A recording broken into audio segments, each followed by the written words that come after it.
The Bob Murphy Show, episode 473.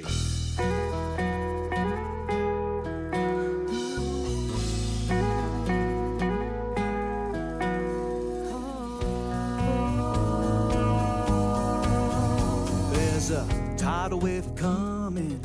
What you gonna do? Get ready for another episode of The Bob Murphy Show, the podcast promoting free markets, free minds, and grateful souls. It's your source for commentary and interviews conducted by a Christian and economist.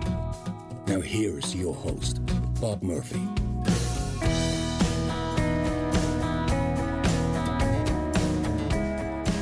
Hey everybody, welcome back to The Bob Murphy Show. Today, another crossover.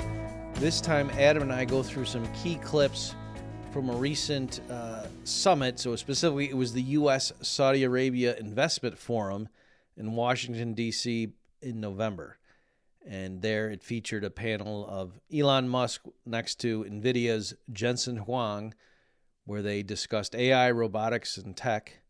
And they were highlighting a new U.S.-Saudi alliance focused on an intelligence age economy, including a major $10 billion XAI/NVIDIA AI data center project in Saudi Arabia. I'm just reading from the press release here. Okay, so that's, besides though the sort of PR angle, Elon in particular just gave a bunch of interesting thoughts on what he saw coming, and Adam and I respond. I think you'll enjoy it. Here we go. Hi, Bob. Hey, Adam. I am kind of excited today because an event occurred a little under a month ago that's so monumental. I was afraid You time got was your driver's license? Yeah, I'm just a kid. No, crazier than that. And I was afraid, we got so busy talking about other things that this event was just going to slip into the rearview mirror without us commenting on it. But I don't know if you saw it, but November 19th, last month, Elon Musk went on camera and just casually said that he thinks in the next 10 to 20 years, work will be optional and money, currency, kind of won't be a thing, all because of how incredibly productive AI and humanoid robots are going to be. Did you catch that crazy statement he made? I did catch it, yes. I didn't see it live, but Elon himself, I think, he's been tweeting out, or retweeting, I guess, little snippets from that. So I was aware of it. People were, guffawing about it or whatever. And I'm glad that, yes, we found an opportunity to come back and revisit that because it is worth commentary. Definitely. For those people who didn't see it, the event I thought was in Saudi Arabia because the interviewer was dressed in the flowing robes of the Saudi aristocracy. But he's apparently the communications director for that. And apparently he's allowed to leave the country. I assume you thought there was like the invisible fencing or something and get a little shock. It's got to be an exploding monitor on his ankles or something. No, he has to find the other partner who has the matching one. If they leave together, that's how they do it. I saw that movie. So this was basically a press conference. It was about a half an hour long. And the purpose was to show just how great and progressive Saudi Arabia government investment in technology is. They are going to, as great as the drilling for oil revolution and energy production, as big an impact as that had on the Saudi economy, this thing with these new AI data centers is going to be an equally powerful revolution. And Elon Musk was there, and the CEO of NVIDIA, Jensen Huang, I believe, was there just to announce the partnership and all the great things they were doing. But the interest, that was all boring. So what? Sorry, okay. Did you get out for the listeners that it was in DC? Because I know I was doing my jokes and whatever. Did you actually get that out? Maybe not. Okay. Yeah, I thought it was in Saudi Arabia, but no. You can't get these American billionaires to travel that far. It was held in Washington, D.C. But what was interesting was as the pitch man, the let's put out this press release man was lobbing all these softballs to Elon and Jensen, they just said some amazing things about what they think the future is of AI and work and money. And they're worth talking about for sure. I agree, and yes, that was funny. I don't know if we're gonna have any of in the clips you got, but it was. And the guy kept, referring to and his Royal Highness and I kept thinking of the Naked Gun thing where Leslie Nielsen is when the Queen's coming over and he goes, "Now, while as Americans, the idea of a queen may seem silly to us, still we should, Elon said some funny stuff there, but he didn't say that. So yeah, let's dive right in because there's a lot to look at.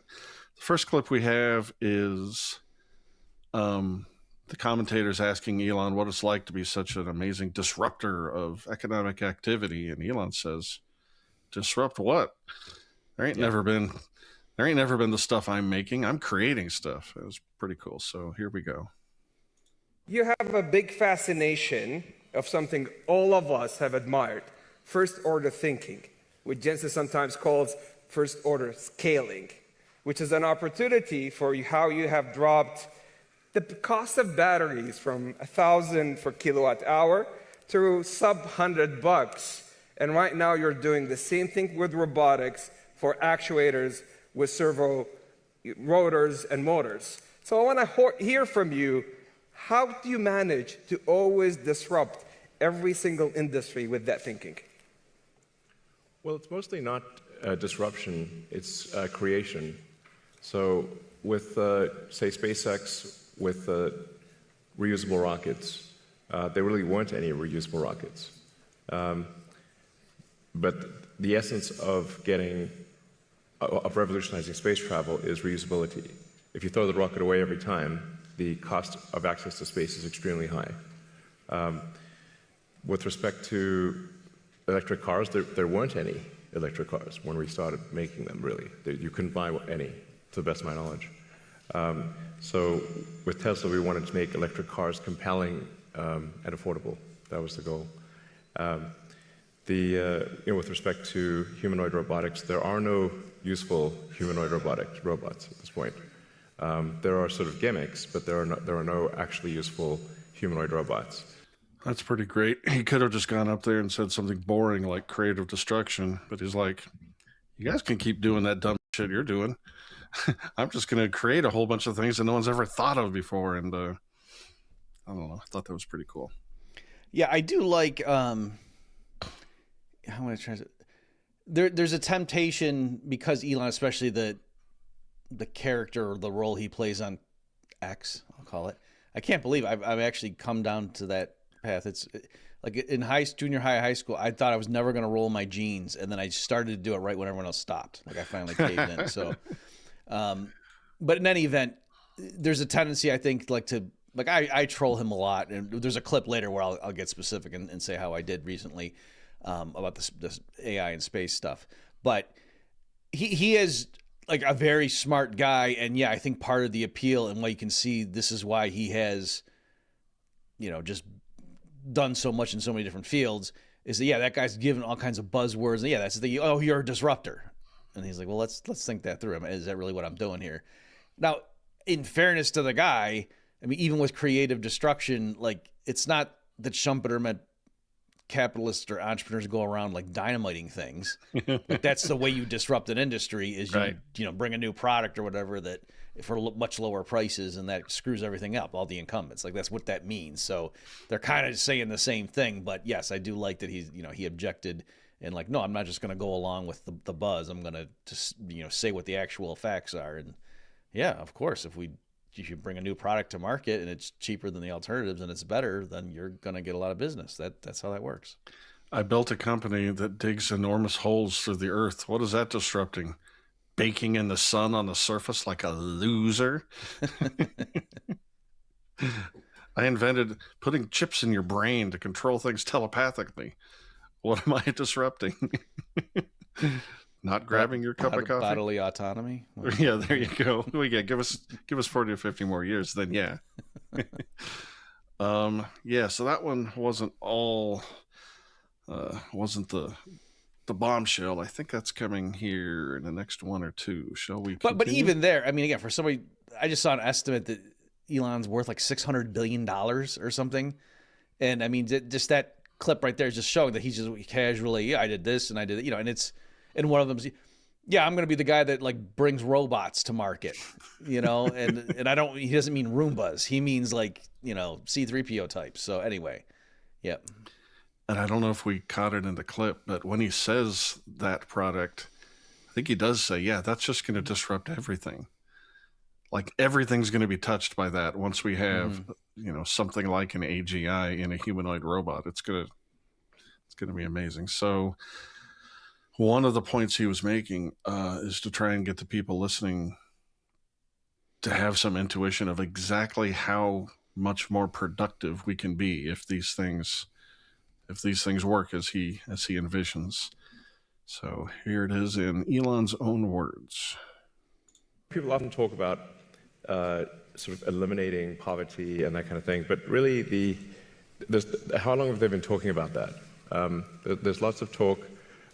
There's lots of NGOs sort of trying to do these things, but really not succeeding. And the evidence speaks for itself. But AI and humanoid robots will actually eliminate poverty. And Tesla won't be the only one that makes them. I think Tesla will pioneer this, but there will be many other companies that make humanoid robots. But there is only basically one way to make everyone wealthy, and that is AI and robotics. Bold claim. I have my own opinions about the productivity, but you have anything you want to add first? Well, sure. And again, there, folks, we dove into it quickly, but he was saying that people have always been talking about getting rid of poverty, but this finally will do the trick. And so I share his optimism on how much of a boon to humanity this is going to be, but I think the way he kind of just casually dismissed this, I've been talking about eliminating poverty for a long time, but show me the results. And it's like, well, yeah, we can. Like the drop in global poverty is breathtaking thus far, over the last 40 years or whatever, you know what I mean? So it's like, what would the world have to look like for you to say, yeah, we've made great strides in eliminating global poverty without humanoid robots thus far. Right. But I think he would say, yes, but it wasn't poverty NGOs and government programs that did that. It was improved productivity and capitalism, which is what I'm talking about here. But I had a more basic... I mean, yes, but he's quite specifically said they haven't done it yet, and it's only going to happen with humanoid robots. And I'm saying, no, if God came down and said, no, you humans are never allowed to invent humanoid robots, you would still see people getting richer. That's all I'm saying, is that he, for some reason, had to shoehorn it into and just say, yeah, everyone else up till now has been a fool. This is the thing that will finally actually make a dent in global poverty. And I was like, what are you talking about? Anyway, go ahead. The thing that crossed my mind, though, is government welfare programs that seem to have halted the progress towards eliminating poverty when they were implemented, and the fact that we've got this counterfeit money. And it made me think, and I'll ask you, what happens when we have increased productivity that seems like it should make everything dirt cheap, but we also have the Fed counterfeiting even faster and gathering up all that wealth in cronies' pockets, or whatever the Cantillon effects are. Like I could see if we had a hard money, I'd be real, and no government programs, I'd be real excited about every increase in productivity. But given that we've got this bunch of crooks that reign over us, how is that going to gum up the works and make it so that the average person doesn't see these gains or as much of them? Okay. So one thing is, let me just make sure I wasn't misleading people.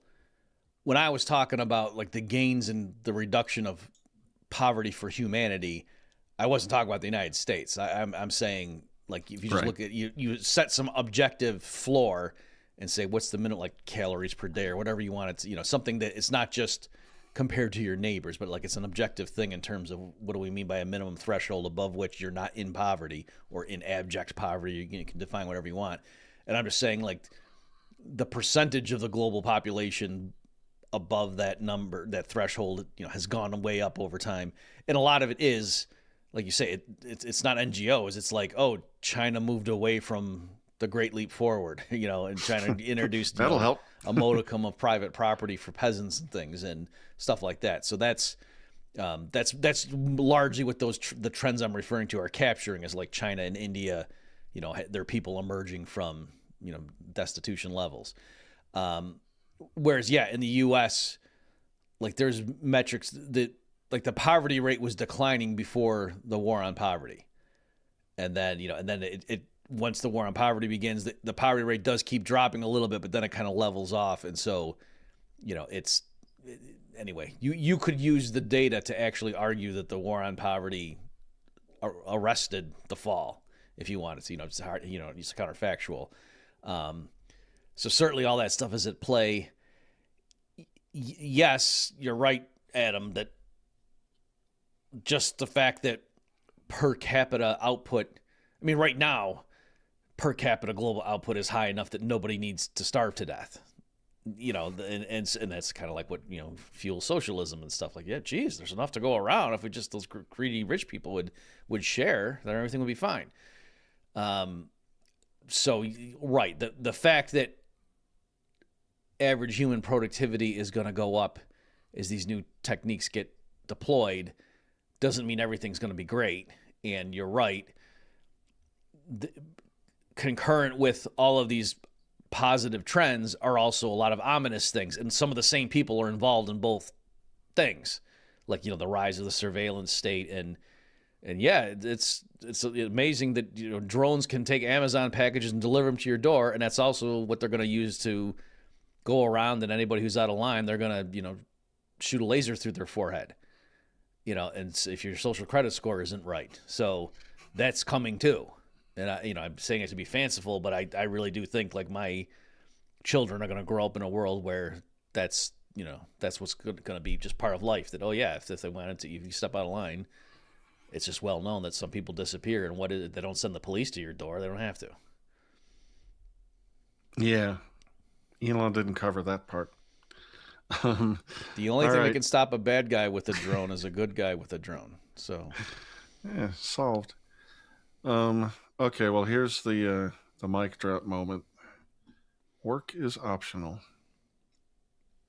Say, like, in the long term, where will things end up? Long term, I don't know what long term is. Maybe it's 10, 20 years, something like that. For me, that's long term. My prediction is that work will be optional. Optional. Optional.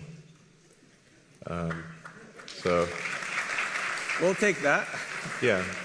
It'll be like playing sports or a video game or something like that. If you want to work, in the same way, like you can go to the store and just buy some vegetables, or you could grow vegetables in your backyard. It's much harder to grow vegetables in your backyard, but some people still do it because they like growing vegetables. That will be what work is like, optional. Now, between now and then, there's actually a lot of work to get to that point. Mm-hmm. And I always recommend people read Ian Banks' culture books to get a sense for what a probable positive AI future is like. And interestingly, in those books, money doesn't exist. It's kind of interesting. And my guess is, if you go out long enough, assuming there's a continued improvement in AI and robotics, which seems likely, the money will stop being relevant at some point in the future. Now, there will still be constraints on power, like electricity and mass. The fundamental physics elements will still be constraints. But I think at some point, currency becomes irrelevant. Jensen, any thoughts? By the way, the NVIDIA earnings call is later today. And by the way, since currency is relevant. I left the joke in there because it's pretty funny. So, good news and bad news, Bob. It sounds like a utopia, but you're going to need to find a real, well, I guess not a job, but what's economics when nothing costs nothing? There ain't no money. And yeah, intelligent AIs are governing everything. I was I was working on like basically everyone's going to be just doing their own podcast, and what a horrifying. We're halfway there, baby. Yeah. Yeah. There's no sponsor for this episode. There doesn't need to be. It doesn't need to be. So okay. It's funny. When I first watched that, my reaction was, I just think he's way early in that. Let's do the work optional thing, and then remind me, Adam. Let's hit the money thing after that. But yeah, the idea like could work be optional in the sense that he means that there within 10 to 20 years. At first, I thought that was crazy early. Like yes, we can talk about that down the road, but I mean, does he mean for all of planet Earth, or does he just mean for certain people? And if there is, presumably it would be in waves, and that like the stockholders in, the companies mass producing the robots, and I think you would also see stuff like real estate would go way up. All right, so let me just run through a real quick thing. I did this a few years ago. Like what happens that, yes, with the explosion of AI put into robot bodies, and they can just mass produce those things. Like, let's say, you could buy basically a robot slave that's pretty intelligent for $5,000, let's say.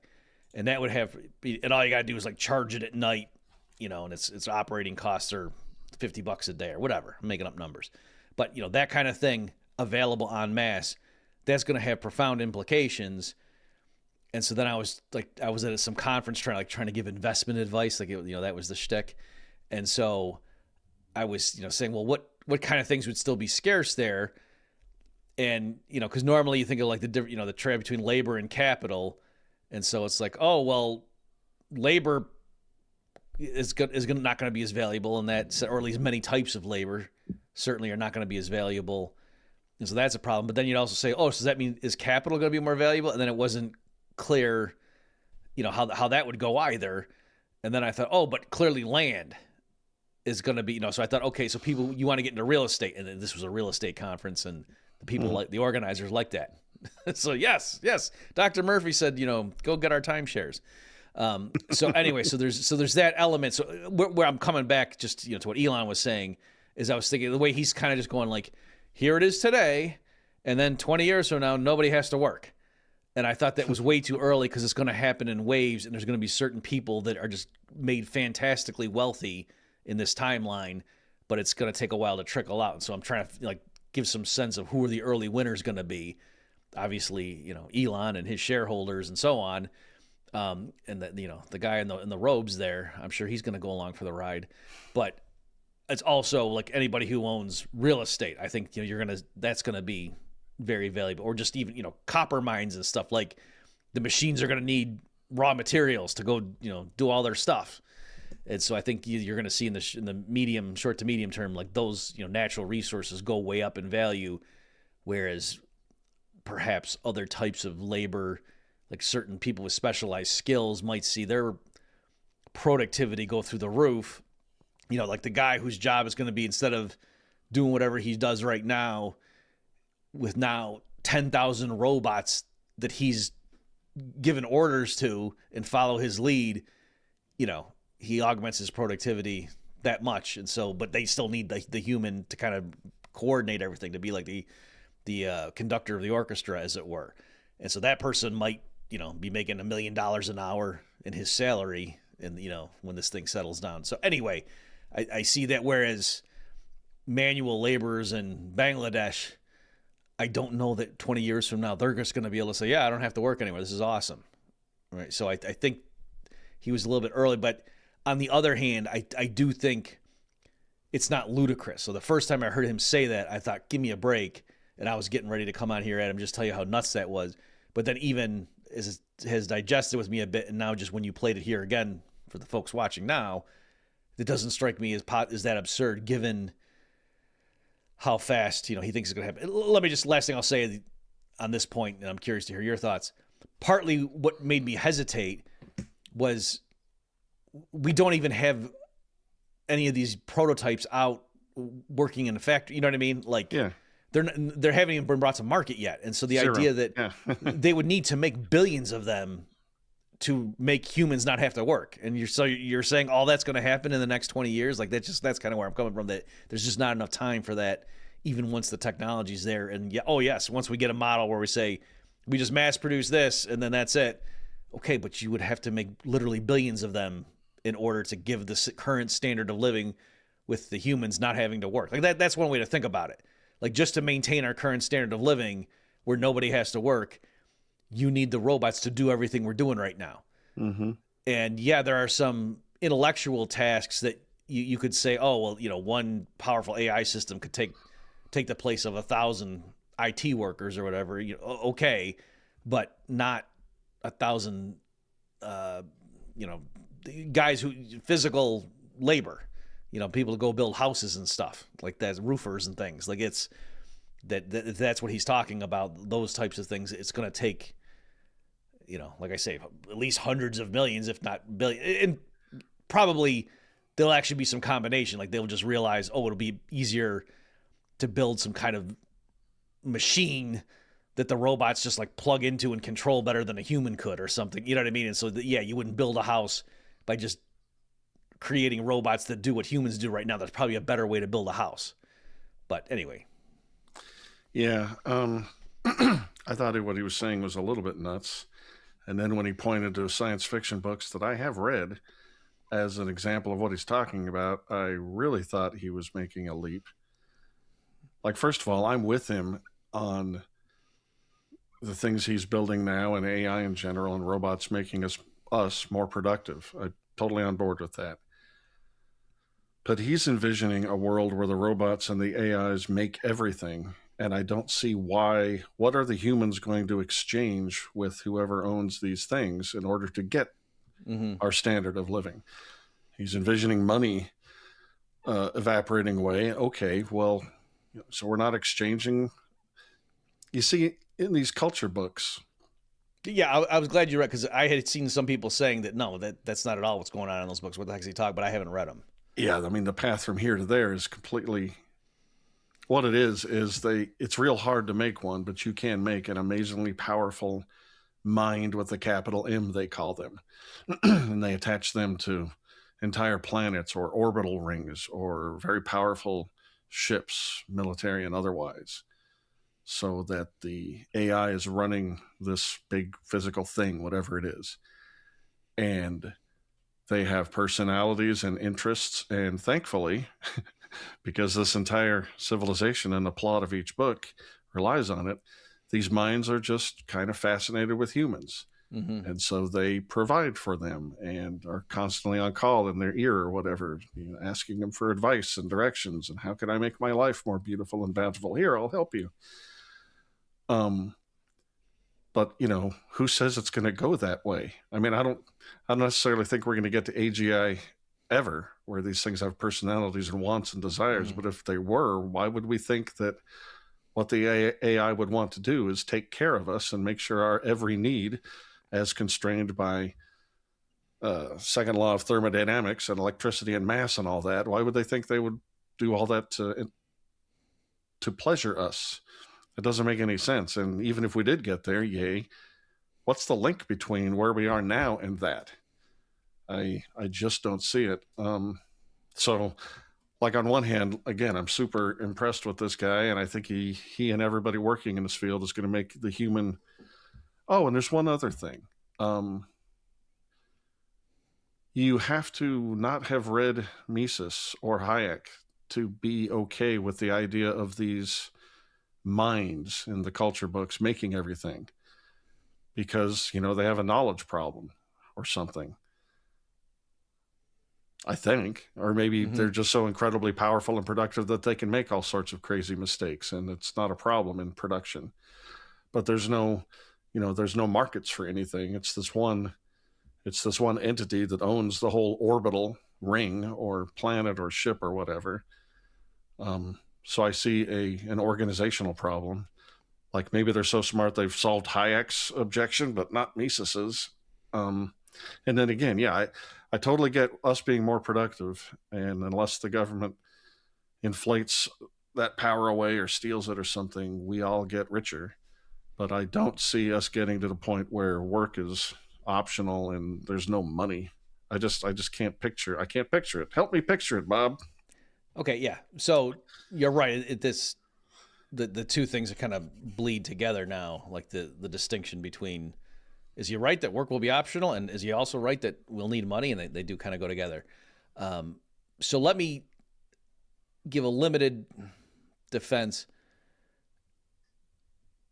The way I picture things, like when I'm really trying to be super utopian, and I just say, no, don't you understand? Like, because I think even hardcore Rothbardians sometimes just underestimate the wastefulness and destruction wrought by the state. And that if we just had everyone on planet Earth just obeyed property rights, like there could be random crazy guys, but there were no institutional violations of property rights. I don't think we realize just how fantastically wealthier we would be. Amen. And so in that, just like now, you could say, like you could imagine talking to somebody who's in a place where they can't get clean water, like it's got cholera or whatever. And then you say, oh, where I come from, you can go to a restaurant and the water is just free. And they're like, oh, is it disgusting? No, it tastes fine. It's great, And so they might think like, oh, come on, this is some utopia. Oh, the water's free. And you say, well, it costs, but that's such a small thing that they give it away kind of as a loss leader. Like they want you know what I mean? They don't even bother charging. They'd be stupid. Okay, so that's the sense in which if we were 10,000 times wealthier, you could imagine that someone from that world, coming to ours and say, oh yeah, I mean, if you wanted to just, have a 2-bedroom apartment and, just have electricity and running water and have a laundry down the hall that robots took care of, and, you just played video games all day and went around, you could do that. And they was like, well, how much would that cost? He's like, I mean, the building would let you do that just kind of to get you interested in it, to see if your friends wanted to rent or so. It'd be free. And you'd be, and I'm just saying, because in their world, like, because you could go, rent a timeshare on Jupiter or something. Like, why would you want to just live in a 2-bedroom? Like, why would you do that? Right. It'd be so boring. But yeah, I mean, you wouldn't charge you if that's all you wanted to do. So anyway, I could see it being like that. But notice, again, even there, that's because it's just this tiny little pinprick in the overall real economy. And there, yes, like you say, for all these various reasons, you would need money just to help coordinate everything. Like the various entities that were in competition, and not like cutthroat, but just like, you've got 19,000 of these AI systems running all the major corporations or whatever. They could have disputes over who's going to use that asteroid to do such and such. Yeah. Right. And so they need some mechanism of resolving that. And, and Elon can say, well, no, at that point, it would just be like, they would have blockchain votes and things, and they would do this, and this many people would get this many gigawatts basic. It would be money. Like that's what it would be, And so anyway, so there's that element. And then just to circle back, the thing you were saying too, you're right that there is this disconnect of, oh yeah, all these companies will get bigger and bigger, and then costs will come down. I was so glad that the guy in the robe didn't say, you're going to make the batteries 900 times cheaper. I was like, thank you. At least he didn't say that, because I hate when people phrase things that way. Right. So you're right. There is this weird thing, like, what's the point of, making output go up 200 times with all the robots coming in the factories and getting rid of all the human workers and everything? And then who are you going to sell the product to? Right? There is an element, like, if nobody else is working. And so that is kind of a logical disconnect in why, it can't be a Nash equilibrium if the AI takes all our jobs, like, it's still at least owned by humans. Now, you're right. You could do the runaway evil AI kind of, not even evil, but just they don't care about us and we're just like grasshoppers to them. That could make sense. That's internally consistent, that story. But the idea that, there's all these multi-quadrillionaires who cornered the market and then the workers don't have, it's like, well, yeah, who are they selling it to? What's the point? So that's why I do think that yes, I'm sure you've seen my stuff on this, Adam. We've probably talked about these crossovers, that using standard, analogies with like the free trade literature and things about comparative advantage. And even if all the workers in your country are better at making everything, you still raise the standard of living of your workers if you specialize in what you're really good at and trade with, people somewhere else, even if their workers are inferior in an absolute sense in making the various products.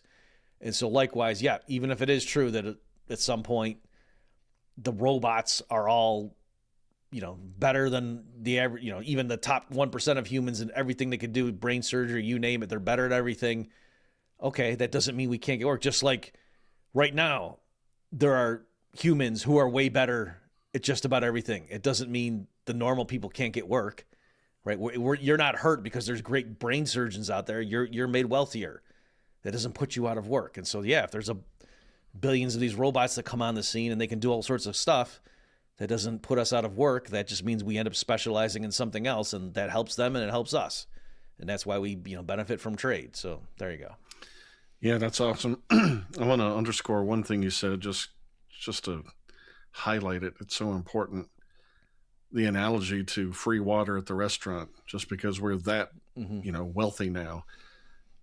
And yeah, if you keep that insight and multiply it, how much stuff could there be for free, quote unquote, if we become 1,000 times more productive? It boggles the mind.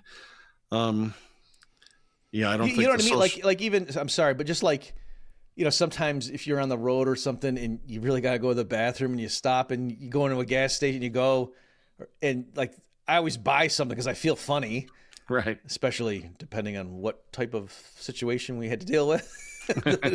As the number increases, I might buy something that was more valuable. Catch my drift. Indeed. And so, but even there, like technically, it's like, oh, there's this whole string of buildings built across the country just in case I have to go potty, and they don't even charge me. It's amazing. Exactly. Yeah, but I don't see the socialist mind, not the socialist, but I don't see the mind of being able to coordinate all that production.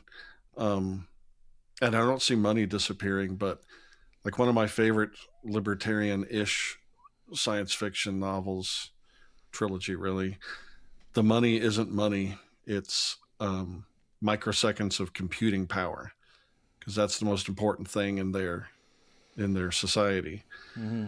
And so, obviously gold has its disadvantages. Fiat is trash and Bitcoin is just sort of arbitrary, but I could see the thing that is valued being like the most important commodity in a particular society, like energy or something like that. But I just can't imagine money ever disappearing unless, again, we're being completely taken care of by these babysitting, overlording minds. But can I just stop you there? But even there, you're right. So it's. I think sometimes economists can be territorial and, like, get out of here. What do you know? This is stupid. Like, so I bristle when I hear engineering types talk about like, in the future, like the real, money is really just energy when you think about it. And like, no, it isn't. It's a medium of exchange, but you're right. Like maybe we're kind of both right that, yes, in that world, perhaps, just like in prison, like the cigarettes become the money, just because in that particular setting, lots of people like it, and it has all the advantages, and that's even non-smokers. Exactly, yeah.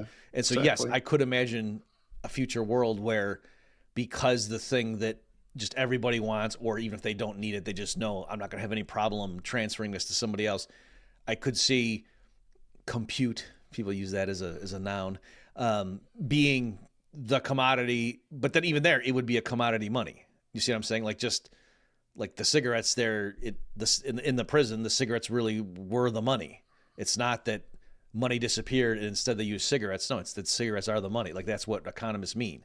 And you quote things in terms of cigarette prices and whatnot. So, could it ever be the case? Imagine we're in this culture novel world and almost everything, can be produced super cheaply. What if the constraint, the scarce thing, was like blueberries for some reason? For whatever reason, they couldn't make it so much that everybody is satiated. Would then blueberries be? Would they trade for other goods, or did I just set up the scenario that everything else is completely abundant? I don't know. I was trying to make a real world. And I was thinking of it, like it'd be like the Star Trek, and they say, "Give me a plate, bowl of blueberries." And the guy tastes it. He's like, "This is terrible. They don't taste right, And it's not. It's got the Romulan whiskey, the real Romulan whiskey. Yeah. And what's funny is like it'd be hard. You could only divide them so much, and so like it'd have to be claims on blueberries that would trade. You've created fractional reserve blueberries. No, I didn't say it was fractional. It's just claims on it. You could go verify it. It's in cold storage, right? There you go. No one would ever cheat on that. You've never read these books he's talking about, right? No, I don't even They're by Ian M. Banks, and they're really good. I think there's 9 of them. I've read maybe half of them. I guess when you didn't have a real job, that's kind of You on stop the it table. now. You stop it right now.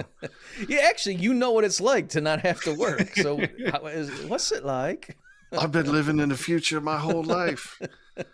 But the whole thing about these AIs and, what Elon's talking about, the superabundance, that's not really what it's about. There's a bunch of intrigue and adventures and wars, deep, rich histories of galactic wars, and it's all very interesting. Speaking of war, there's a guy I know that you know him too, that knows a whole lot about wars on this here planet, in this here reality. And I don't know if you've heard, but I think he's putting something on offer that can educate people about the history of wars on this planet and how we can avoid them and the lies that we were told to go along with them and all sorts of cool stuff like that. You know anything about this, Bob? I do. And I remembered back when I said about the sponsor for this episode. Oh, wait, we do have to talk about the sponsor that we were supposed to already after the first clip. Yes, his name is Scott Horton, and he has an academy. And it's not free. Money still is valuable in this world. But if you do sign up with our promo code, you get, I think it's 10% off the yearly subscription and 20% off the lifetime. So you want to check that out. It's scotthortonacademy.com/crossover. And yes, it is, joking aside, it's exactly what you would hope it would be. That if you're like Scott and you just think, geez, we need to multiply him. We just need to have a bunch of more Scott Hortons running around arguing with people on the internet and doing appearances and so forth. Well, be the change you want to see in the world. Or you can get it as a gift for somebody for Christmas or whatever holiday you celebrate this time of year. Even better, yes. Get 10. They're small. Joking aside, I strongly recommend you buy the lifetime because you are going to want this over and over and forever. And Scott is working like a dog to add courses as he goes along here. So, yeah, get that thing, put it in your pocket, and you will just have a wealth of knowledge at your audio fingertips. Is that a thing? scotthortonacademy.com/crossover. Should we dive back into these clips? Because there was more than one billionaire guy on the stage next to that Saudi guy. It was Jensen Huang. You're a poet. You have a way with words here, Adam. I believe that's the official designation. It's not my culture. Jensen Huang, CEO of NVIDIA, was asked some interesting questions as well and had some interesting things to say. I would say there's different horizons you could look at. Everybody's jobs will be different. I think that's for sure. How the students learn will be different. How people do their work will be different, obviously, because a lot of the things that we do mundanely or arduously or very difficultly are going to be done very simply. And so we're going to be more productive from that sense. One of the things that I will say is that for most people or a company, if your life becomes more productive, and if the things that you're doing with great difficulty become simpler, it is very likely, because you have so many ideas, you'll have more time to go pursue things. It is my guess that Elon will be busier as a result of AI. I'm going to be busier as a result of AI. And the reason for that is because we have so many ideas we want to pursue, so many things that we still have in our backlog inside our company that we can go pursue. If we were more productive, we can get to those things faster. And so in the near term, I would say that there's every evidence that we will be more productive and yet still be busier because we have so many ideas. One thing that I will say, give you some evidence, is that, and I was just telling Elon about this earlier, radiology, for example, has largely been converted to AI-driven radiology, and there's some really great companies doing that. And the surprising thing is the prediction that all radiologists would be the first jobs to go was exactly the opposite. The trend shows that there are more radiologists being hired now as a result of AI. And the reason for that, if you take a step back, it's because the goal of a radiologist is not to study the images. The goal of a radiologist is to diagnose a disease. Now the studying of the images became so productive, they could study more images, study more modalities, spend more time with the patients. And as a result, they were actually accepting more patients. We're doing more radiology all around the world. We're doing a better job with diagnosing disease. And so that's kind of the near-term outcome of AI and productivity. And we'll see what happens long-term. You know, when currency doesn't matter anymore, just, you know, let me know right before. You'll see it coming. So you got two billionaire tech giants on the stage, and Yeah, you've just got I just Googled while you're like, that guy's worth like 152 billion. So you can imagine you're worth it, and you're sitting next to Elon. Like, geez, this guy's worth 4 times as much as me. Man, I feel like a schlub. And you're worth What a 100 loser. anyway. Yeah. So yeah, well, like when you're evaluating these claims, just remember you've got these two brilliant tech billionaires on stage sitting right next to an emissary from an oil-rich, tech-forward, literal kingdom on Earth. And they can't figure out how to get that annoying whine out of the audio system in that room. I don't know, man. I don't know. Do you have the clip where the one guy's mic, he had to get it replaced? No, I didn't take a Oh. clip from that part, but it suited my point. I But wish what was I had. funny, so folks, I realize this is completely irrelevant. Just it was funny. So at some point, needed maybe in the clip we just saw that happened after. I don't remember, but the host, the interviewer there, he's talking, and every time he went to talk, it was like real scratchy, and he kept stopping, and he didn't know what to do. And then Elon actually said, and he was, I think Elon was right that because they were wearing those headpieces like a, Britney Spears thing or whatever, or Madonna back in the day. I've been dating myself. And I think what was happening is it was just like rubbing against his beard. Something And like he that, just yeah. didn't know. And so two things is, one is Elon instantly diagnosed like what the issue was. And I kind of just reinforced like, yeah, Elon actually is pretty sharp and he's not panicked or something. He's just like, here, that's how you fix the problem. What's up? And that guy didn't know what to do. But then also how quickly someone ran out and gave him a working mic at a libertarian event. No, that was just, we would have been up there fumbling around for 10 minutes. Like so anyway, I could just kind of see like, yeah, these guys are connected. And then even when the one guy doesn't know what the heck he's doing, there are people around him that just fix the problem instantly. So anyway. So you're saying intelligence and money are helpful things in this world? I am saying that. Okay. All right. Of which libertarians have neither. Neither we have autism. Can't take that away from us. So I liked what Jensen said there, just emphasizing, no, it's not taking your job. It's making you incredibly more productive with the job you have.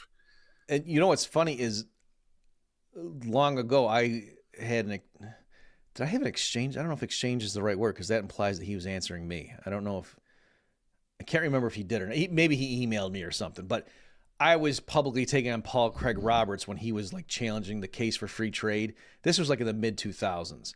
Like he even co-authored an op-ed with Chuck Schumer or something, which I was just like, what the heck is going on? And, they start like, we disagree politically on many things, but what we do agree on is da-da-da-da. And so anyway, but I think that was one of his things was like saying, it wasn't from AI, of course, back then. It was, we can't allow offshoring and whatever because that's the MRI readers. Yeah. So what's going to happen is people are just going to go in and get their MRI, and then some dude in India is going to give the result, and that's going to throw all of our people out of work. And like that was supposed to be some problem, and I did so. Paul Craig Roberts was okay with free trading goods. He just thought that when labor and capital are mobile, it goes out the window. And so I did a reductio ad absurdum and say, well, what if a firm in India got the doctors to like come up with all the different diagnoses and they put it into a box and send it across the ocean? You just buy it for $2,000, and then you put the image in, and then it gives you the diagnosis. There, it's a product, right? It's a case for free trade. Yeah, that's going to throw some workers, people out of business, workers out of work, but the cost, the savings, the consumers, the patients, So anyway, all that is to say, it was just funny because yes, for a while, people are trying to come up with, what are the obvious first jobs that are going to be on the chopping block? And yeah, radiologist, what you would have thought that would go. But I like the way that guy was saying that no, actually it's the other way around. Something I've said to people, this was a couple years ago where I was like visiting my brother and we were just hanging out with like childhood friends. And this is right when like GPT 3.5 or something had just come on the scene, and people were really starting to play around with it on Twitter and whatnot. And people were talking, and some people were giving, we're sitting around a fire or something outside. So people were giving the standard, kind of worries and laments. And I was like, you guys seen the Avengers movies? You see Iron Man, like Tony Stark, how he works in his house and he's using the thing, and he's, do you see how much he can do because he's aided by that thing? I said, that's what everyone's going to have in their house eventually. Like no, that's not going to be a curse. That's going to be amazing. So anyway, yeah, I think that's much closer to the way things will be. Again, absent government screwing it all up. Right at the end of this call again, or presentation, I don't have a clip for it, but somebody asked Jensen if we're in an AI bubble. It was kind of funny because it was like an hour before he has to go to his NVIDIA earnings call or something. But his response was pretty convincing. Yeah, I thought so too. He just rolled out at least 3 completely new areas of need for AI that I'm not even going to be able to understand, like the way the phones work. And anyway, he just made it seem like, no, you don't understand. The demand for what these things can be is a trillion times more than you're even thinking about. You're thinking about it in the wrong dimension, let alone an order of magnitude or two.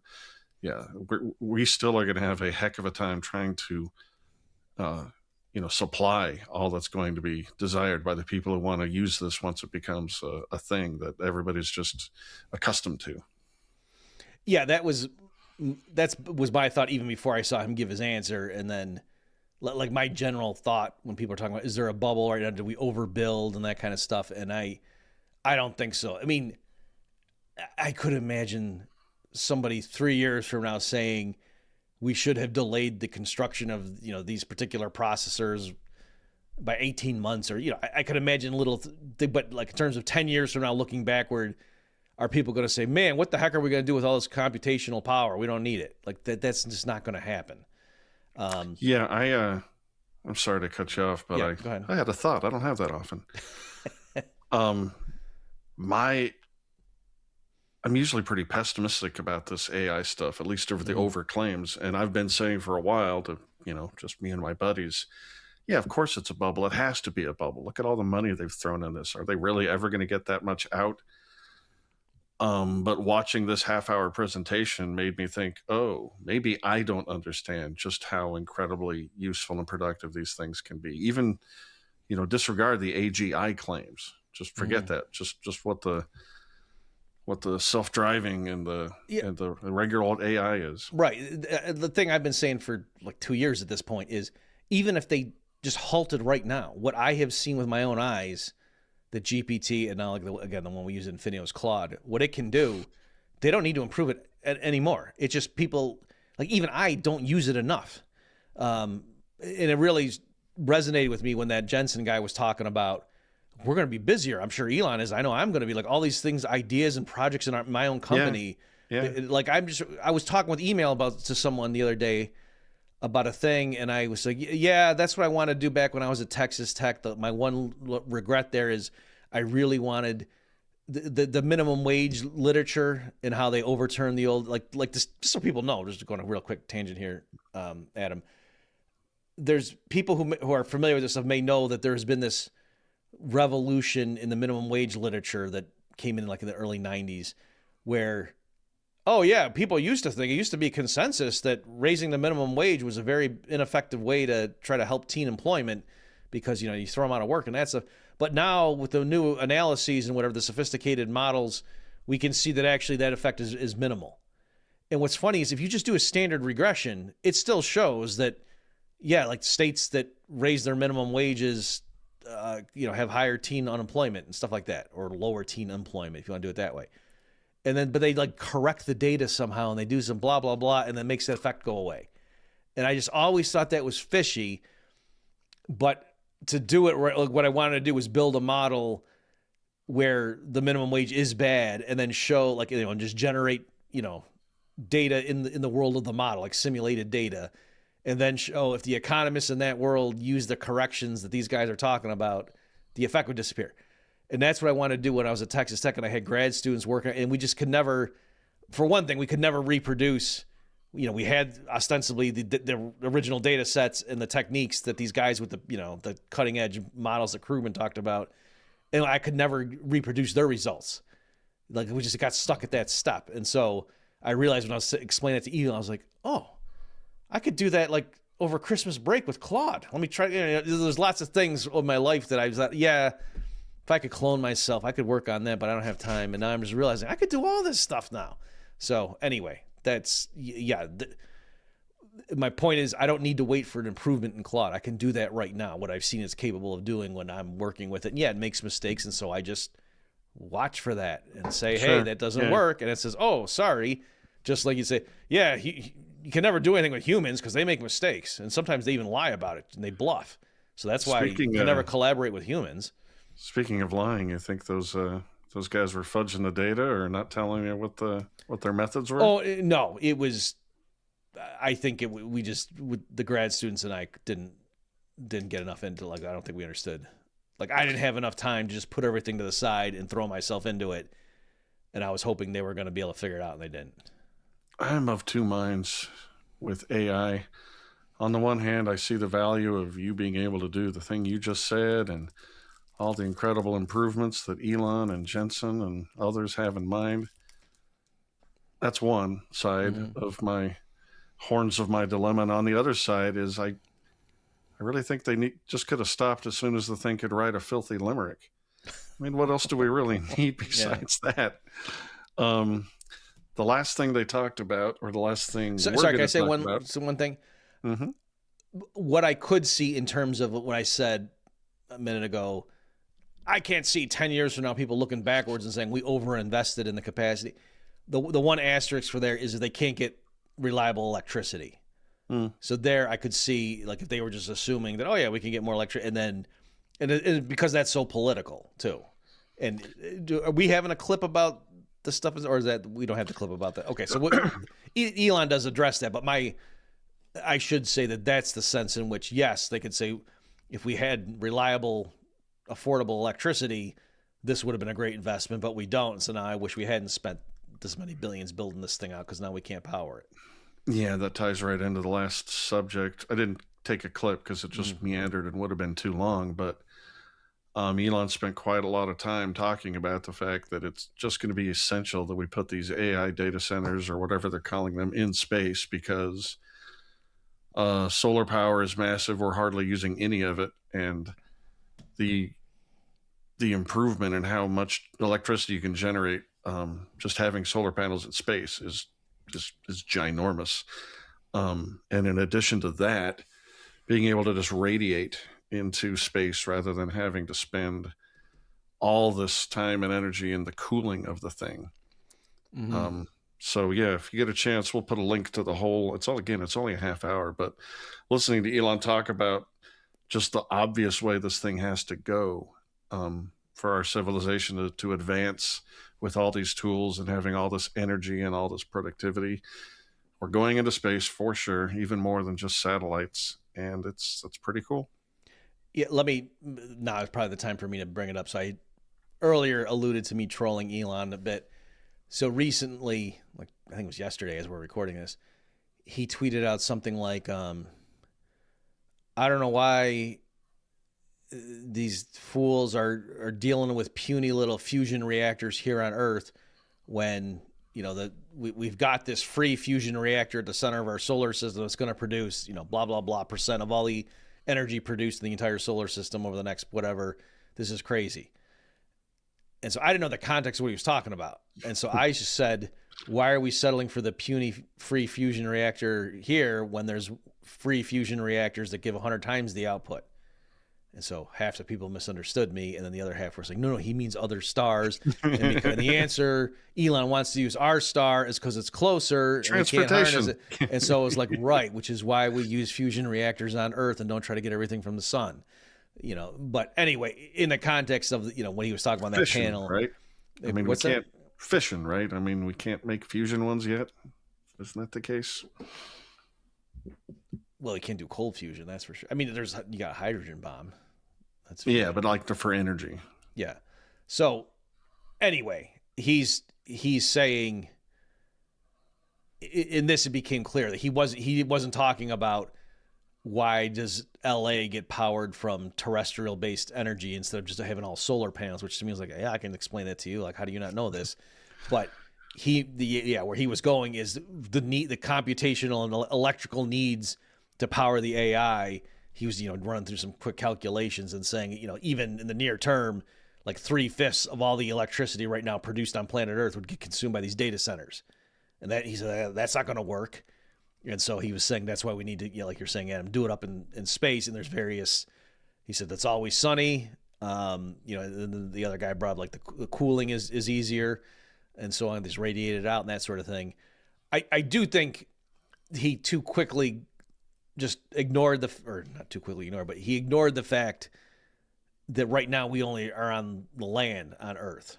Right. So I think this idea that, we've hit the limits. We can't produce more electricity here on Earth. Like, well, no, they could have floating stuff. Like there's lots on Earth that hasn't been tapped yet. But I do now understand more why he thought, why don't we use the sun? Because he's picturing like, put a Dyson sphere up or something in the long term and really harnessing the sun. Because he said we use was it 2 billionth? Do you remember? Some incredibly tiny number. Yeah. His point was just like, if you picture folks like, the energy the sun's giving out is like this, sphere that just expands, and then the Earth is like 8 light minutes away, and so by the time that expanding sphere passes Earth, we only get the tiniest little speck of that. Yeah, and so minus that was my point. And clouds right. That was my point. So if you're wondering how come we don't just get everything from the sun, that's why Elon. But that's what he means is right. I'm saying so. Why don't we put the electrical gatherers up in space? So there you go. Yeah, it's dumb to argue about this stuff, because what's the future is a matter of definition. Like right now, I think we need fossil fuels and lots of it. In the immediate future, I think we need more nuclear reactors, as many as we can build. And in the long-term future, I do think Elon's right. It's going to be solar, but we're not there yet.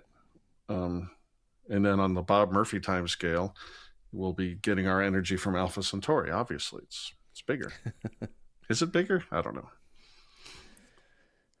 What's neat, the other thing I'll say too is like at Infineon, we have a guy that used to work at NASA, and I think partly what he did was there was I think it was the Martian rover, and then it was something like some deep space thing that they like an observational satellite that they send out, and it just goes out and beams information back to Earth for as long as it can, and then it turns into V'ger and comes back and Captain Kirk has to go fight it. But, yeah, it does.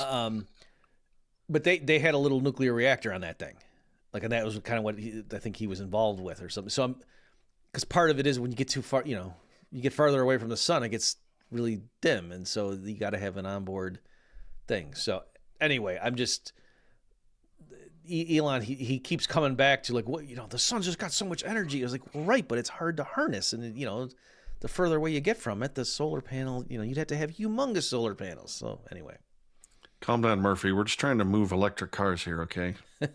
Batteries. Yeah. Any other insights? I thought this was a fascinating talk. Again, we'll link to it. I thought the PR pitch aspect of it from the Saudi guy was pretty funny too. But just what these two genius guys were saying, it makes one optimistic. Well, I thought it was interesting too.